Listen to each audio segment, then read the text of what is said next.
তো স্টেজ করা নিষেধ, ওটা স্টেজ না, একটাই চেয়ার ছিল, হ্যাঁ, একটু বসছিল যাতে আমাকে দেখা যায়, কোনো ব্যানার ছিল না, কিছু ছিল না, সামনে কাঠের চেয়ার গুলো, প্লাস্টিকের চেয়ার গুলো। তো আমি হ্যান্ড মাইক নিয়ে বক্তব্য দিচ্ছি। আমি বক্তব্য দিতে দাঁড়ানোর 1-1.5 মিনিট পরে আমি দেখি পুলিশ আর রেস্টুরেন্ট ঢুকলো।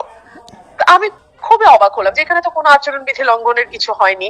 আমি হ্যান্ড মাইকে কথা বলছি, কোনো ব্যানার নাই, আমি ভোট চাই নাই, বা মানে আচরণবিধি কিছু হয়নি। হ্যাঁ, তো আমি একটু অবাক হয়েছি, বাট অবাক হয়ে আমি বক্তব্য কন্টিনিউ করতেছি। কন্টিনিউ করার পরে 3-4 মিনিট পরে আমি দেখি উনি উপরে উঠে আসতেছে, ম্যাজিস্ট্রেট। হ্যাঁ, মানে আমার স্টেজে, মানে আমি যেখানে বসা, আপনি ওই ছবিটা দেখেন, ওখানে উনি কাছে চলে আসতেছে, স্টেজের একদম কাছে।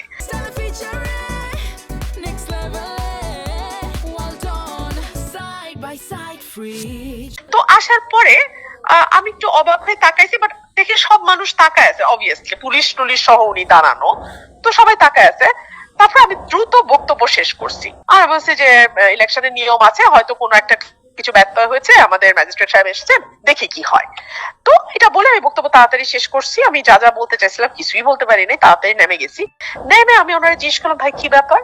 আপনি এভাবে করতে পারেন। ও, এর মধ্যে আমি শুনলাম জাকির, আমার যে ছেলেটা হ্যান্ড মাইক ধরা ছিল, মাইকটা তো ধরতে হয় একজনের, আর আমি মাউথ ইয়েটা নিয়ে কথা বলি, হ্যান্ড মাইকের যেটা মাউথ পিসটা, তো ওকে নাকি অ্যারেস্ট করতে পুলিশ উঠছে। হ্যাঁ, পুলিশ ওকে অ্যারেস্ট করবে। তো তখন আমি নিচে নেমে বললাম, কি ব্যাপার, কি হয়েছে? বলে আচরণবিধি লঙ্ঘন। আমি বলছি, কোনটা আচরণবিধি লঙ্ঘন, কিভাবে? বলে না, আচরণবিধি লঙ্ঘন। কোনটা লঙ্ঘন এটা আর বলে না, কিছুতেই বলে না। তখন আমি রেগে গেছি। আমি বললাম যে আমার প্রতিপক্ষ, আমি কোনো নাম নেই নাই, আমি বলছি আমার প্রতিপক্ষ, তারা মিটিং করছে একটার পর একটা, সমাবেশ করছে একটার পর একটা, আপনারা চোখে দেখেন না? আচ্ছা, এর মধ্যে আমি একদম স্পেসিফিক্যালি বলছি, বিএনপির আশুগঞ্জের উপজেলার সাধারণ সম্পাদক বলেছে ওই ম্যাজিস্ট্রেটের গাড়ির সামনে দাঁড়িয়ে, হ্যাঁ, ওদের মিটিং চলছিল, সেখানে ম্যাজিস্ট্রেটের গাড়ি বাইরে ছিল, বলতেছে এরকম, আজ মানে বৃদ্ধাঙ্গুলি দেখায়, বলতেছে রুমিন বানানারে টিস্যু বলছি আরো বলবো, নর্তকী বলছি আরো বলবো, কি করবা? ওইটা আমি আবার বলছি যে আপনারা ওই যে বৃদ্ধাঙ্গুলি দেখায় ওটা দেখেন না।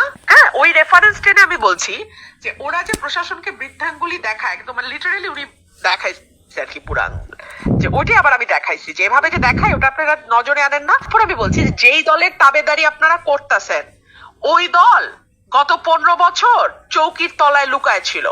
আমি রুমিন ফারানার সামনে ছিলাম, আমার দল লাগে না। ওই তারপর আপনারা যা যা শুনছেন আমি তাই। প্রশাসন নিরপেক্ষ কাজ করছে না, আমি আশা করেছিলাম নিরপেক্ষ করবে, করছে না। আজকে 40,000 টাকা জরিমানা করছে, জানেন?